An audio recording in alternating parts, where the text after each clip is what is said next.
السلام عليكم ورحمة الله. أهلا بكم في أكلات يايا. النهاردة إن شاء الله هنعمل لكم حاجة سهلة وبسيطة وجميلة جدا، وإن شاء الله هتعجبكم.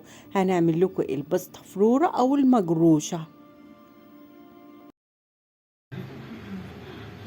معانا 3 كوبايات دقيق بمعيار الكوباية العادية دي، ومعانا مربى، أي مربى موجودة عندك، نص كوباية سكر بودرة، معانا بيضتين، معانا فانيليا، معانا بيكنج باودر، معانا كوباية زبدة، ممكن تحطي نص زبدة ونص زيت، ومعانا معلقة نشا كمان.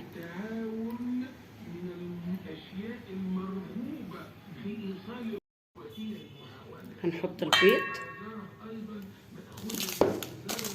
هنحط ده كده،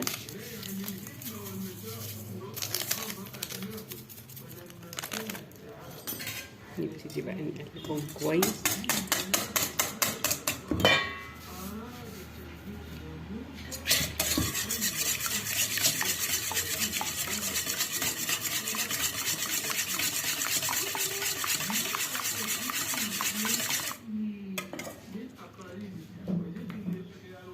معانا نص كوباية سكر بودرة، طبعا السكر نبتدي بقى ندخله عشان ما يبقاش فيه حاجة مكلكعة.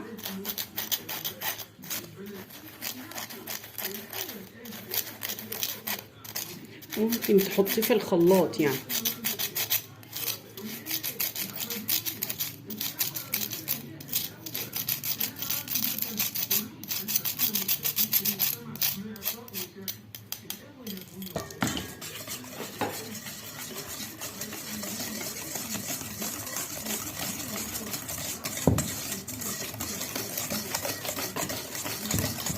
نحط الزبدة،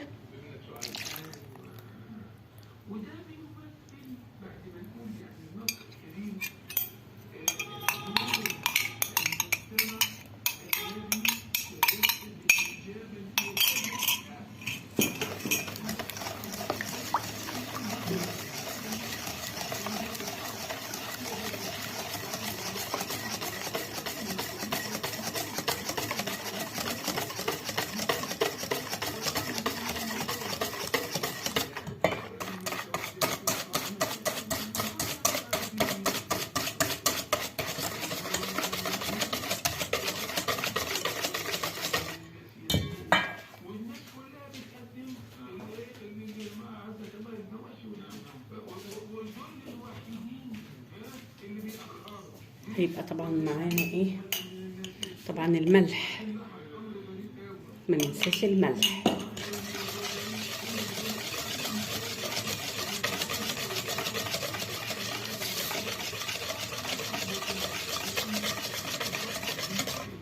بس هيبقى معانا بالشكل دي كده. نبدأ بقى نحط الدقيق، هنحط دي كوباية،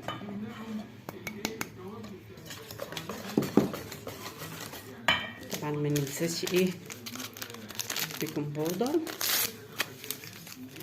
هنحطه، وهيبقى كمان معانا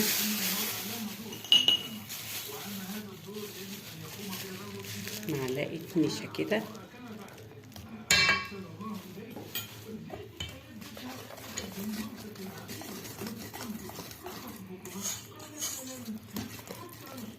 نجيب تاني معلقة برضو، تاني كوباية،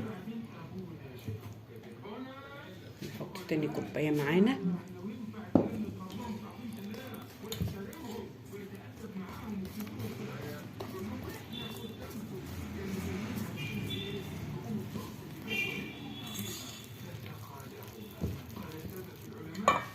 تالت كوباية،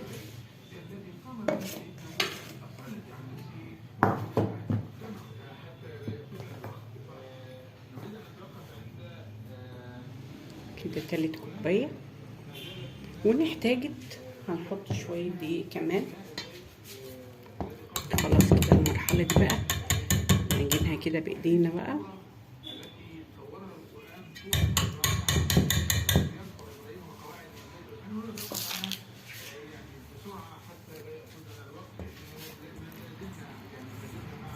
هنبتدي بقى نلمها.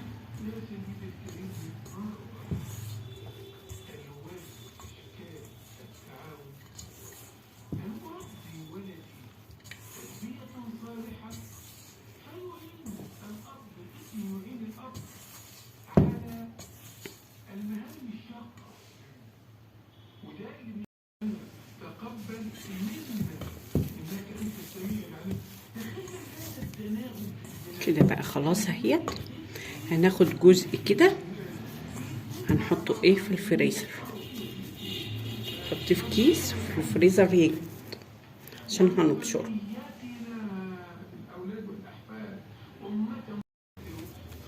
بس اهيت. يبقى معانا صينيه كده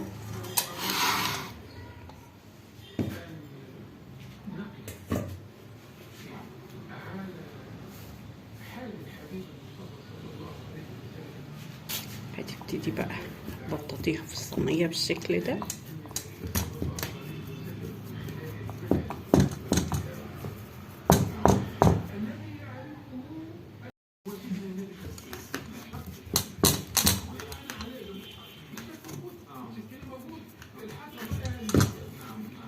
هتبتدي تطلعها لفوق شويه كده علشان ايه المربى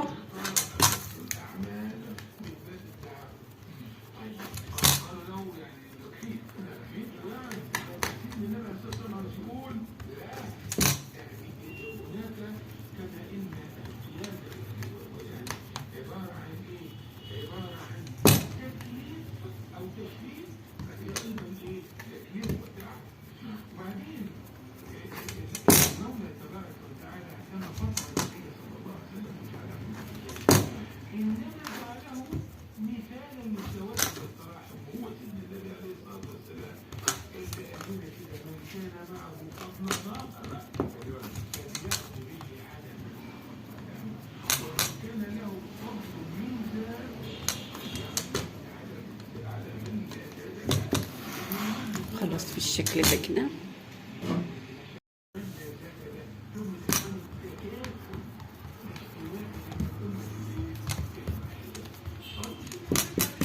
خلاص كده تمام. هنجيب بقى الشوكة هنبتدي بقى ايه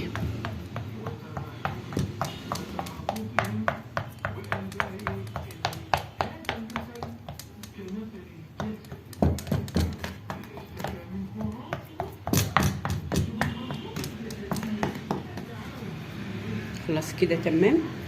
يبقى معانا بقى المربى.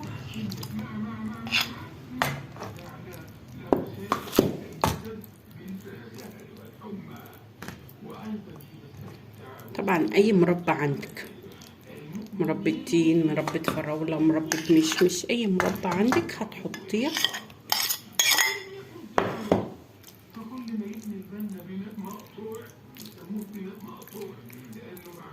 توزعيه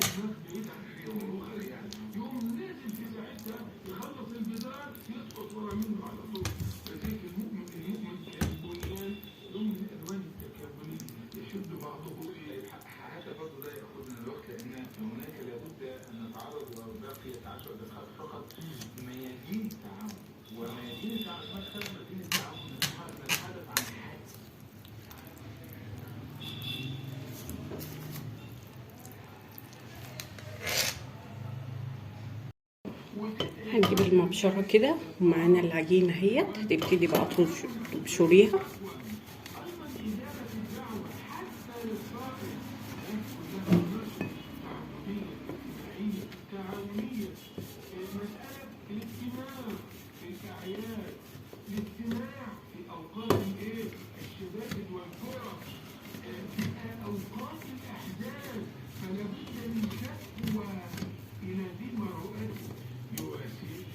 وممكن تبططيها وتقطعيها سيور، فبس ايه هي ممكن تعمليها باشكال كتير، وممكن تعمليها بالقطاعه زي ورد كده.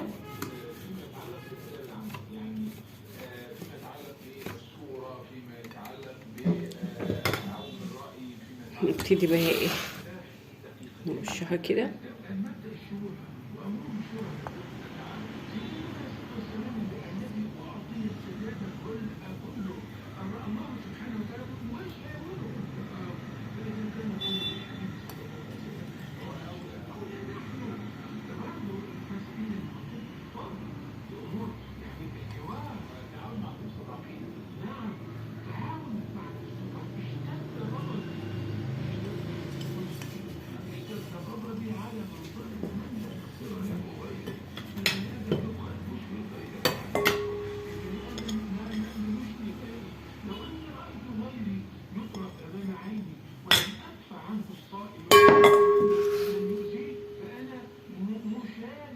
نحطها في الفرن بقى.